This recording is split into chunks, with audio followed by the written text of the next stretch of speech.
Hello students, Sundaram sir classes में आप सबका स्वागत है।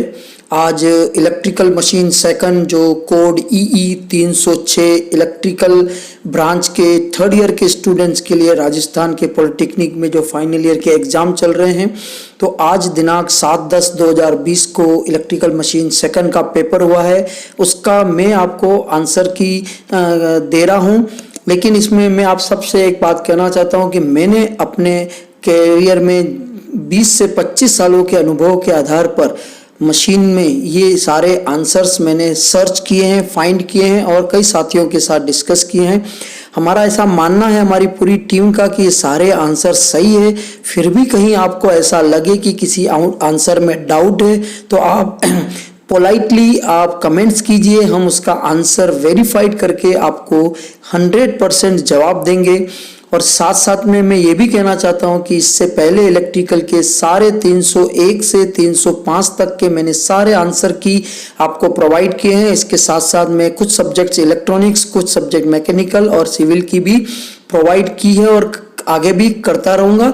इसके लिए बहुत ज़रूरी है कि आप मेरे चैनल को पहली बार अगर देख रहे हैं तो सब्सक्राइब कर लें बेल आइकन के साथ, जिससे आपको हर टाइम पर करेक्ट इन्फॉर्मेशन और वीडियो लेक्चर मिलते रहें। अपने उन पॉलिटेक्निक में जिनकी मेरी पहुंच नहीं है, आप लोगों के व्हाट्सएप ग्रुप है, उस ग्रुप में शेयर कीजिए। उन बच्चों को कहिए कि मेरे इस यूट्यूब चैनल को सब्सक्राइब करें। अगर उनको पुराने किसी क्वेश्चन पेपर के इस 2020 में अगर उनको आंसर की नहीं है तो वो मुझे मैसेज करें कि, और अपने कॉलेज का नाम और शहर का नाम लिखकर मैं वो आंसर देने की पूरी कोशिश करूँगा, भेजूँगा। तो चलिए हम क्वेश्चन पे चलते हैं। और हमारा जो क्वेश्चन है पेपर है का नाम है इलेक्ट्रिकल मशीन सेकंड। पहला क्वेश्चन है कि जो stator core of a three phase induction motor is laminated in order to reduce the. इसमें आप देखिए एडी करंट लॉसेस, जो पहला ऑप्शन है वो सही है। एडी करंट लॉसेस को कम करने के लिए लेमिनेट किया जाता है।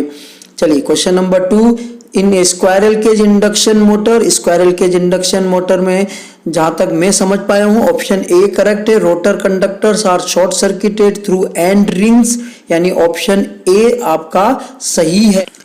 क्वेश्चन नंबर 3 देखिए, in a circle diagram for a three phase induction motor the diameter of circle is determined by, इसका ऑप्शन ए है रोटर करंट। रोटर करंट से आप हमेशा क्या फाइंड कर सकते हैं, सर्कल डायग्राम में डायामीटर ऑफ सर्कल फाइंड कर सकते हैं। तो ऑप्शन आपका ए सही है। क्वेश्चन नंबर 4 देखिए, in a three phase induction motor the maximum flux due to any phase is phi, then the rotating resulting flux will be, इसका क्वेश्चन नंबर 4 का ऑप्शन बी सही है, 1.55।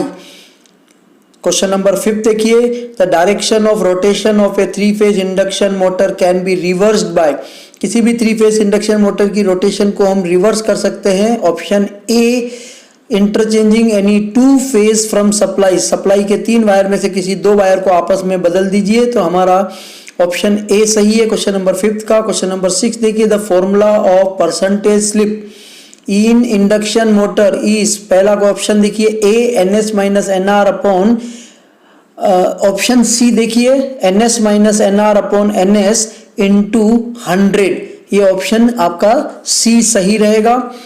क्वेश्चन नंबर 7 देखिए, in a capacitor start motor the capacitor is connected, आप देखिए option B in series with auxiliary windings, auxiliary windings, इसका मतलब यह है कि आपके जो स्टार्टिंग या ऑक्सिलरी वाइंडिंग है उसके सीरीज में कैपेसिटर को कनेक्ट किया जाता है। तो क्वेश्चन नंबर 7 का आपका ऑप्शन बी रहेगा।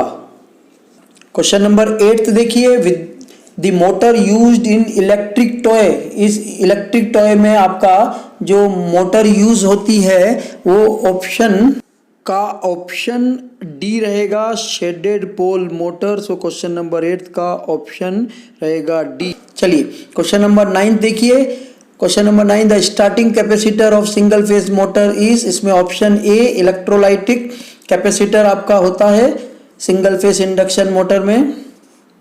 क्वेश्चन नंबर 10 देखिए, which of the following single phase motor will operate at high power factor, इसमें option B capacitor run motor जो है वो हाई पावर फैक्टर पर वर्क करती है। Question number 11, if starting winding of a single phase induction motor is left in the circuit, अगर start होने के बाद स्टार्टिंग वाइंडिंग को सर्किट में ऐसा ही रहने दिया जाए, इट विल, तो option A draw excessive current and overheat, हमेशा ज़्यादा करंट खींचेगी और गर्म हो जाएगी। और 11th क्वेश्चन का ऑप्शन ए। क्वेश्चन नंबर 12 देखिए,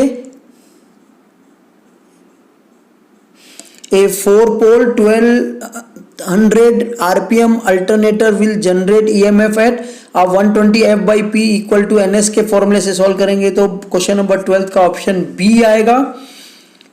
चलिए क्वेश्चन नंबर 13 पढ़ते हैं। If an alternator winding has a fractional pitch of 5/6 the coil span is, इसका ऑप्शन सी है, 150 डिग्री में होता है। क्वेश्चन नंबर 14 देखिए, in alternator the armature flux oppose the main field flux when load power factor is zero lagging, अगर power factor zero lagging है तो armature का फ्लक्स मेन फ्लक्स को ओपोज करेगा। तो क्वेश्चन नंबर 14 का ऑप्शन बी रहेगा।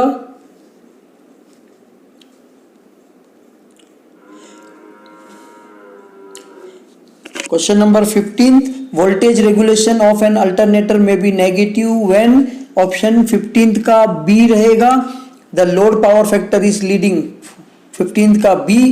क्वेश्चन नंबर 16 देखिए, in parallel operation of two alternators which of the following factor should be identical for both, इसमें ऑप्शन डी रहेगा, वोल्टेज सेम रहना चाहिए, फ्रीक्वेंसी सेम रहना चाहिए, फेज सीक्वेंस भी सेम होना चाहिए, तो option D all of the above. Question number 17, synchronous motor V curve is plotted in between, synchronous का जो वी कर्व है वो आप देखेंगे option number A armature current और फील्ड करंट के बीच में ड्रॉ करते हैं, तो ऑप्शन ए 17वें क्वेश्चन का सही है। Question number 18, at what power factor synchronous Motors armature current is minimum, 18th का जो ऑप्शन है वो ए यूनिटी पावर फैक्टर पे करंट हमेशा मिनिमम होती है। क्वेश्चन नंबर 19 देखिए, the starting torque of synchronous motor is, the starting torque of synchronous motor is zero, क्योंकि वो सेल्फ स्टार्ट नहीं होती है इसलिए उसका स्टार्टिंग टॉर्क जीरो होता है, तो option A is correct. Question number 20, the speed of the synchronous motor can be changed by, synchronous motor एक सिंक्रोनस स्पीड पे चलती है या फिर वो नहीं चलती, अगर उसकी स्पीड चेंज करना हो तो NS इक्वल टू 120 F/P में आप फ्रीक्वेंसी को या पोल को चेंज करेंगे तो आपकी स्पीड चेंज हो जाएगी। चलिए आगे क्वेश्चन पे चलते हैं। इससे पहले मैं फिर रिक्वेस्ट करना चाहता हूं कि आप अपने सभी साथियों के साथ मेरे इस चैनल सुंदरम सर क्लासेस को सब्सक्राइब कर लीजिए, बेल आइकन के साथ लाइक कीजिए, कमेंट्स कीजिए और शेयर जरूर कीजिएगा। और अगर अभी तक के जितने भी क्वेश्चन से अगर आपको कोई डाउट है तो कमेंट्स अवश्य कीजिएगा। चलिए आगे चलते हैं। Question number 21,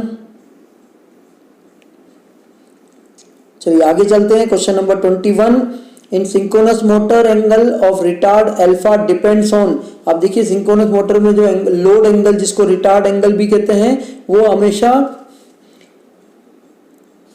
load on motor, option C correct है, उस पर डिपेंड करता है, ऑप्शन सी सही है। तो question number 22, the hunting in synchronous machine can be reduced by, जो आपके सिंक्रोनस मशीन है चाहे वो अल्टरनेटर हो सिंक्रोनस मोटर, उसमें हंटिंग जो होता है जिसको ऑसिलेशन भी बोलते हैं हम हमेशा, उसका ऑप्शन ए डैम्पर वाइंडिंग की हेल्प से, यूजिंग डैम्पर वाइंडिंग हमारा ऑप्शन सही रहेगा, उससे हम उसको रिड्यूस कर सकते हैं। Question number 23, which among the following are suitable for improving the transient stability limit of a power system, इसमें increase system voltage by AVR, AVR से हम वोल्टेज को बढ़ाकर ट्रांजिएंट स्टेबिलिटी सिस्टम को हम क्या कर सकते हैं, इंप्रूव कर सकते हैं। तो क्वेश्चन नंबर 23 का ऑप्शन ए है।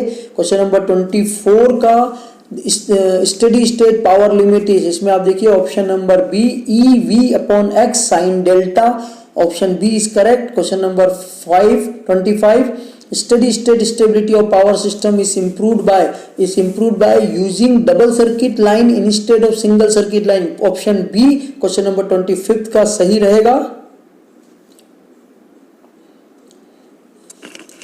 Question number 26, equal area criteria of stability is applicable to, इसमें option B one machine system and infinite bus bar सही है। क्वेश्चन नंबर 27 में Schrage motor is used to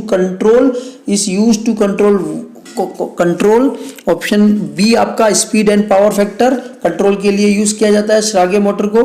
question number 28, if a DC series motor is operated on AC supply, अगर DC series motor को AC पर on करें तो क्या होगा, एफिशिएंसी भी पुअर होगी, poor power factor, spark excessively, यानी ऑप्शन डी सही है। क्वेश्चन नंबर 28 का ऑप्शन डी सही है। क्वेश्चन नंबर 29 देखिए, the rotor of stepper motor has no, rotor of stepper motor में न तो वाइंडिंग होती है, न कम्यूटेटर, न ब्रशेस, तो option number D all of the above. और लास्ट क्वेश्चन में देखिए, the repulsion start induction run motor is used because of, जो रिपल्शन स्टार्ट इंडक्शन मोटर होती है वो हाई टॉर्क के कारण यूज किया जाता है, तो ऑप्शन डी आपका सही रहेगा। तो फ्रेंड्स, मैंने आपको 30 क्वेश्चन के आंसर की आपको बता दिए हैं। कोई भी डाउट हो तो कमेंट ज़रूर कीजिएगा, और इसके साथ साथ अपने फ्रेंड्स के साथ शेयर ज़रूर करो बेल आइकन के साथ में, और कमेंट ज़रूर कीजिएगा कि आप लोगों के कितने नंबर आए हैं। अब हम अगले सब्जेक्ट यानी ई 307 का आप सब लोग इंतज़ार कीजिए कि उसका पेपर होते ही मैं जितना जल्दी हो सके आपको आंसर की प्रोवाइड कर सकूँगा। All the best from Sundaram sir classes for future.